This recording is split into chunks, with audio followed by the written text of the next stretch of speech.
Stadium Gwalior. तारीख 12 सितंबर 12 सितंबर 2025, दिन Friday, दोपहर का वक्त। ठीक इस स्टेडियम के बाहर एक सड़क जाती है। उस सड़क पर एक शख्स, एक महिला, एक चलते हुए ऑटो से खींचता है और नीचे गिरा देता है। लोग आ रहे हैं, जा रहे हैं। अचानक जब ये मंजर देखते हैं, कुछ लोग रुक जाते हैं। फिर तभी वो शख्स अपनी जेब से एक तमंचा निकालता है। देसी कट्टा था वो। जब उसके हाथ में कट्टा देखते हैं तो भीड़ जो है वो पीछे की तरफ सहम कर खड़ी हो जाती है। अब धीरे धीरे तमाशबीनों की तादाद बढ़ने लगती है। कुछ ही देर में सैकड़ों तमाशबीन वहाँ मौजूद थे। इस दौरान में वो शख्स जिसने चलती ऑटो से उस महिला को नीचे खींच कर उतारा था, वो गुस्से में उससे कुछ बातें करता है और फिर बातें करते करते अचानक वो तमंचा उसकी तरफ तानता है और फिर एक के बाद 1 2 3 4 5 गोलियां चलने की आवाज़ सुनाई देती है। एक गोली सड़क में जाकर धंस जाती है, बाकी की 4 गोली उस महिला को लगती है, उसके सर पर, चेहरे पर और गर्दन के पास। गोली चलती है, लोग और सिहर उठते हैं, अपने कदम पीछे खींचते हैं, लेकिन अब भी वहीं जमे हुए हैं।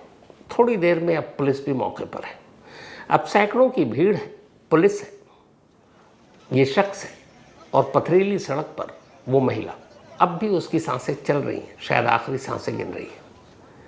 लेकिन इन भीड़ या पुलिस वालों को देखकर वो शख्स वहाँ से भागता नहीं है।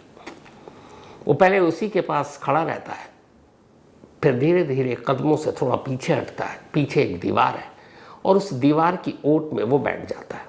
हाथ में अब भी उसके तमंचा है और इस तमंचे को देखकर किसी की हिम्मत नहीं होती कि वो आगे आए, उसे पकड़े या वो जो आखिरी सांसें गिन रही है सड़क पर, उसे उठाकर अस्पताल पहुंचाए। पुलिस अब पहुंच जाती है, लेकिन वो बेफिक्र, बल्कि कुछ लोग कुछ कहते हैं भीड़ में से, तो अचानक बोलता है, डरो मत, मैं तुम लोगों को कुछ नहीं करूँगा। फिर वो बड़े इत्मीनान से फ़ोन निकालता है अपना। फ़ोन निकालने के बाद अब वो सोशल मीडिया पर जाता है, फेसबुक पर, और इसके बाद वो फेसबुक पर लाइव करता है। कुल 1 मिनट और 33 सेकंड तक सामने वो महिला सड़क पर लहूलुहान पड़ी है। एक एक सांस कीमती है, अब भी सांसें चल रही हैं, आखिरी की शायद चंद सांसें हैं। 4 गोली उसे लग चुकी है, सैकड़ों की भीड़ है, पुलिस मौजूद है। लेकिन इन सबसे बेपरवाह वो शख्स उसी घायल महिला के करीब बैठकर ज़मीन पर मोबाइल से अब सोशल मीडिया, फेसबुक पर लाइव कर रहा है। लाइव वो एक तरह से इस क्रिकेट स्टेडियम के बाहर एक मर्डर की रनिंग कमेंट्री सुना रहा है और फिर इस कमेंट्री में वो सारी बातें कहता है। इस कहानी को आगे बढ़ाऊं, 1 मिनट जो कुछ वो कहता है, पहले वो सुनिए। अपने बॉयफ्रेंड के कहने पे, उसका नाम है अंकुश, वो भी इसके साथ में भग गए। अंकुश कल्लू, आ जाओ भैया, बगल में सुन लो। अरे भैया, तुमसे दुश्मनी नहीं है, इसकी करतूत बता रहा हूं मैं बस। इसका एक बॉयफ्रेंड है, वो बच गए दोनों। ये मेरी पत्नी है और मेरे ऊपर झूठा केस लगाया। कल्लू नाम है, वो लड़का खड़ा है पीछे, कल्लू और अंकुश पाठक, उनके साथ ये भग गई थी 6 महीने से। आज मेरे ऊपर झूठा केस लगाने आई।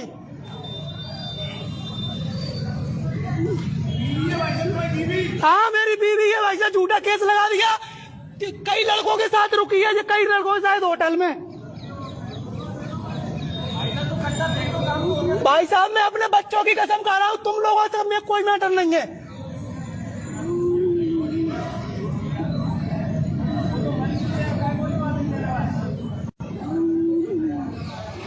इसके साथ अभी लड़के बच गए, इसके साथ अंकुश पाठक और कल्लू।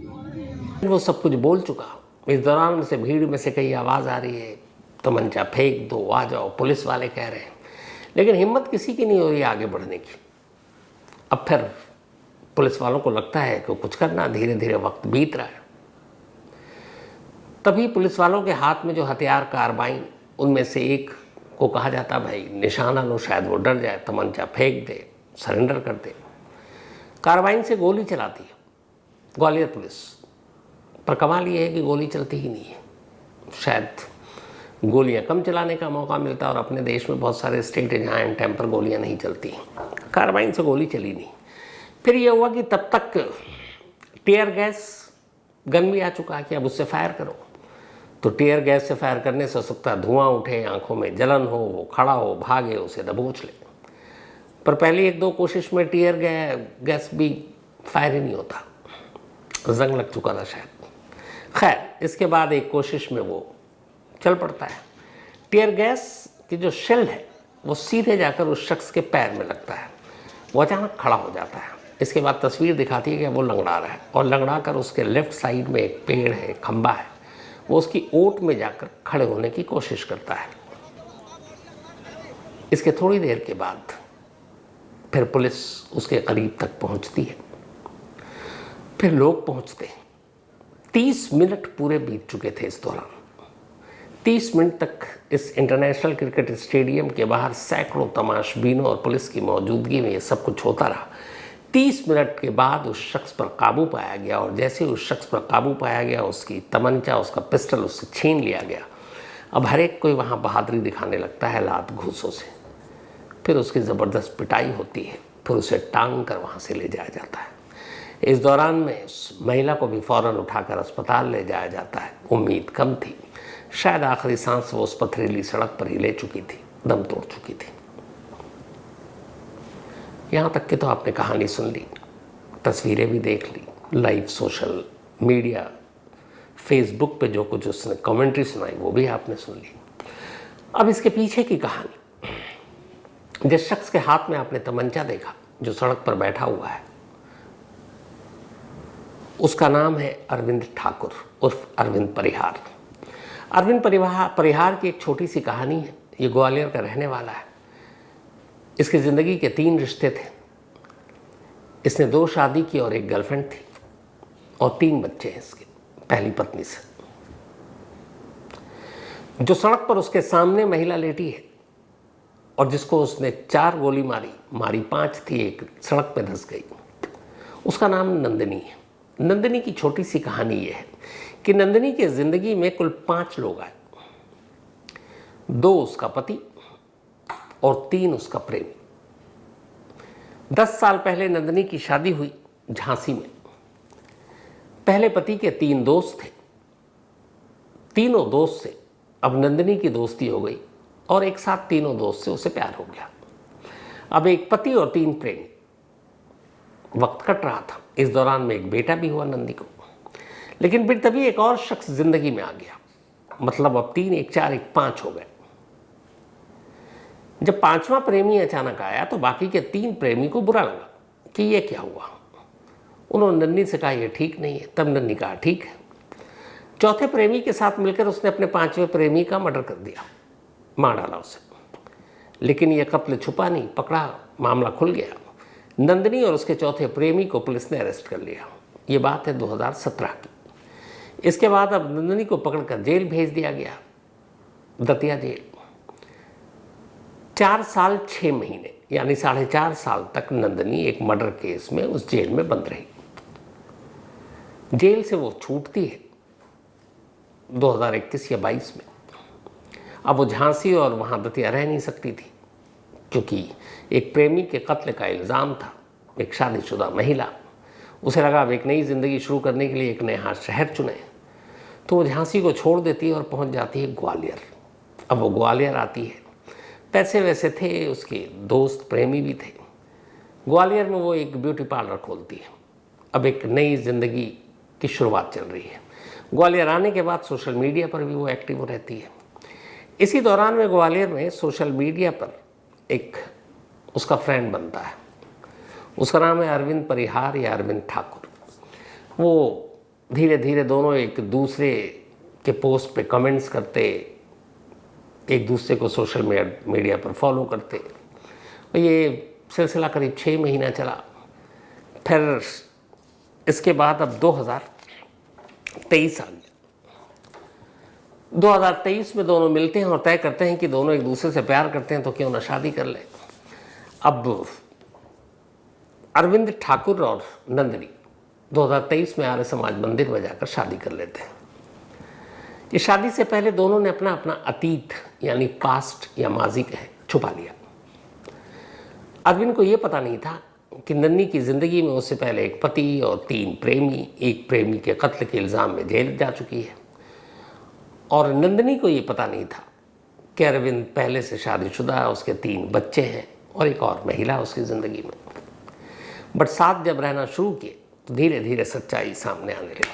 अब झगड़ा बढ़ने लगा और अब दोनों का पास्ट दोनों के बीच में आ गया, रिश्ता तार-तार होने लगा। लेकिन ये रिश्ता सबसे ज़्यादा बुरा तब हुआ जब 2024 में नंदिनी एक दिन पुलिस स्टेशन पहुंच गई और उसने कहा कि उसे उसके पति अरविंद ठाकुर ने कार के नीचे कुचल कर मारने की कोशिश की। अटेम्प्ट टू मर्डर यानी हत्या की कोशिश का मामला था। एक पत्नी अपने पति के खिलाफ लिखा रही थी। पुलिस ने फौरन केस रजिस्टर किया और हत्या की कोशिश के इल्ज़ाम में अरविंद को गिरफ्तार कर जेल भेज दिया। अब अरविंद जेल में है। कुछ वक्त बीता, अरविंद के बाकी लोगों के ज़रिए बात नंदिनी तक पहुंची कि कुछ समझौता हो जाए। फिर एक वक्त ऐसा आया जब नंदिनी ने कहा ठीक है, उसने केस वापस ले लिया। जैसे ही केस वापस लिया 3 महीने बीत चुके थे। इन 3 महीनों में अरविंद जेल में था। नंदिनी के केस विड्रॉ करते ही कोर्ट में वो जेल से बाहर आ गया। बाहर तो आ गया लेकिन अब दोनों के रिश्ते बड़े कड़वे हो चुके थे क्योंकि पत्नी पति को जेल भेज चुकी थी और पति को यह बर्दाश्त नहीं था कि उसकी पत्नी उसे जेल भेजे। तब ग्वालियर में दोनों लेकिन अब एक साथ नहीं रह रहे। वक्त बीतता है। इस दौरान में अब अरविंद के मन में भी नंदिनी को लेकर बहुत सारी चीज़ें थी। 2 ऐसे लड़के थे जिन्हें लेकर एक हमेशा उसको रहता था कि ये उसके प्रेमी है और इसी वजह से इन दोनों के बीच में और झगड़ा होता। अंकुश पाठक और कल्लू ये तो दोस्त थे जो नंदिनी के बड़े करीब थे और अरविंद ठाकुर को लगता था कि ये दोनों उसके प्रेमी हैं। हालांकि सच्चाई क्या है नहीं मालूम, लेकिन अक्सर वो मिलती। सोशल मीडिया पर भी बहुत सारी तस्वीरें भी थी। अचानक अब अरविंद ठाकुर ने सोशल मीडिया पर अपनी ही पत्नी नंदिनी की तस्वीरें, कुछ आपत्तिजनक तस्वीरें, उसके इन्हीं 2 दोस्तों के साथ सोशल मीडिया पर डालने लगा। इससे नंदिनी परेशान हो गई क्योंकि इस तरह की तस्वीरों से वो बदनाम हो रही थी। फिर इन दोनों के बीच में बड़ी कड़वाहट आई, बहुत लड़ाई झगड़े हुए। आखिर में लास्ट 9 सितंबर को नंदिनी पुलिस स्टेशन पहुंचती है और वहां जाकर अपने ही पति अरविंद के खिलाफ ये शिकायत करती है कि वो सोशल मीडिया पर उसे बदनाम करने की कोशिश कर रहा है। उसने उसे मारने की भी कोशिश की थी। 9 सितंबर मंगलवार का दिन था जब नंदिनी पुलिस स्टेशन पहुंची थी और ये उसी 9 सितंबर यानी उसकी मौत से 3 दिन पहले की वो तस्वीर है। और इत्तेफाक से जब पता चला कि एक पत्नी को उसी का पति सोशल मीडिया पर बदनाम कर रहा है तो मीडिया वालों को भी लगा कि ये डिफरेंट स्टोरी है। सब पहुंच गए। नंदिनी के सामने कई माइक और नंदिनी स्टेटमेंट दे रही है। मौत से उसके 3 दिन पहले 9 सितंबर की ये तस्वीरें जो आप देख रहे हैं और सुनिए इसमें नंदिनी उस वक्त क्या बोल रही थी।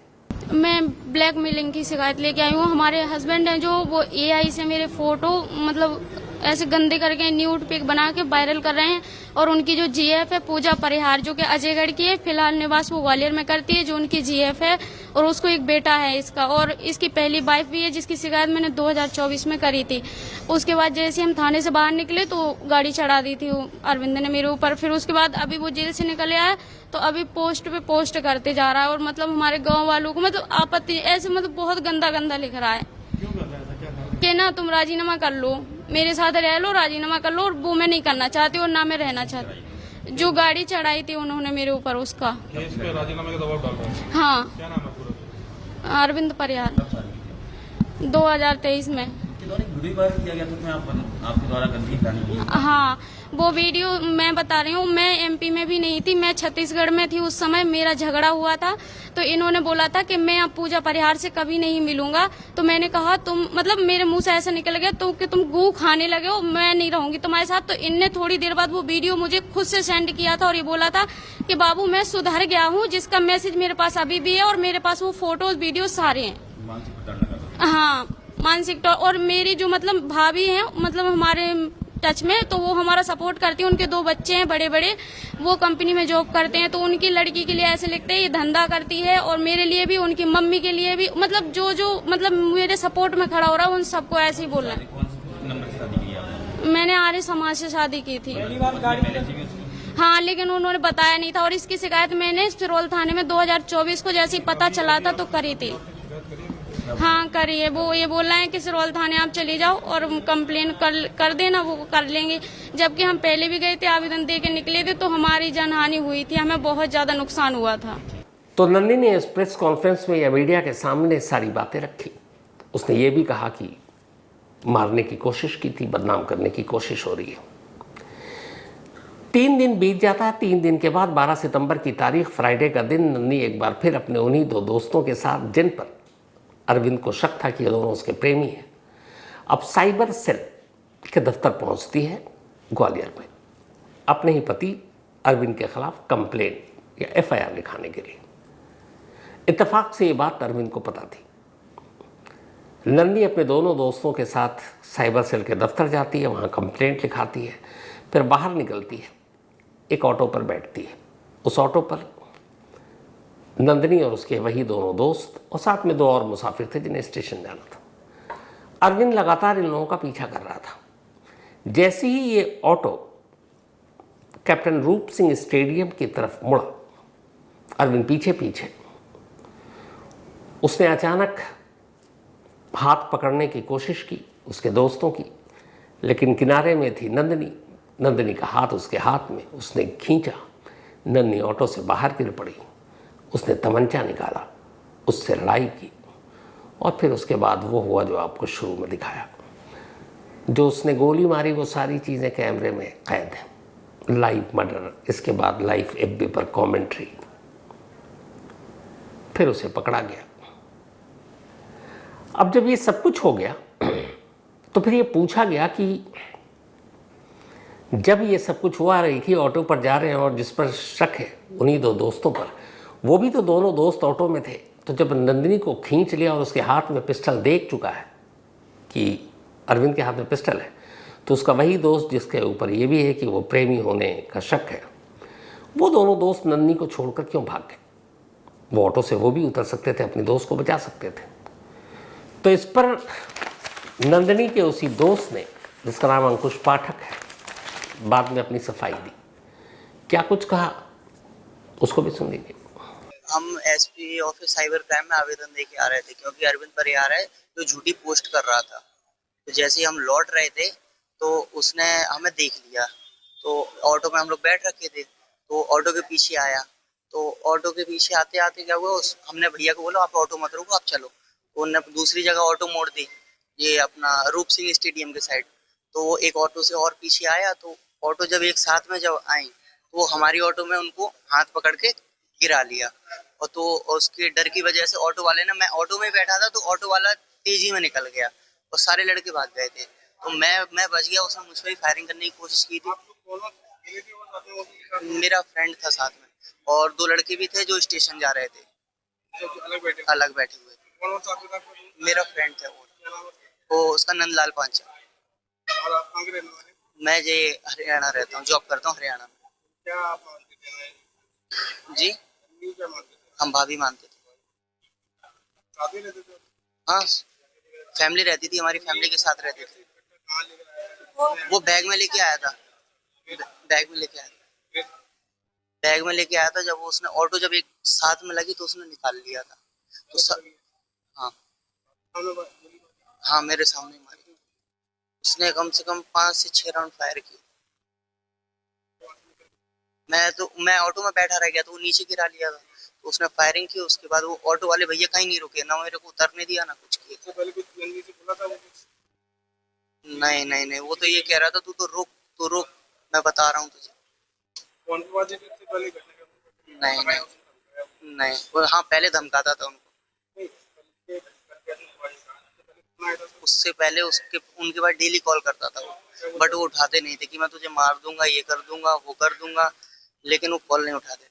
तो इसके हिसाब से जब नंदिनी को खींचकर अरविंद ने नीचे उतार लिया तो तमंचा देखकर ऑटो वाला डर गया और वो भगा गया, इसलिए दोनों भाग लिए।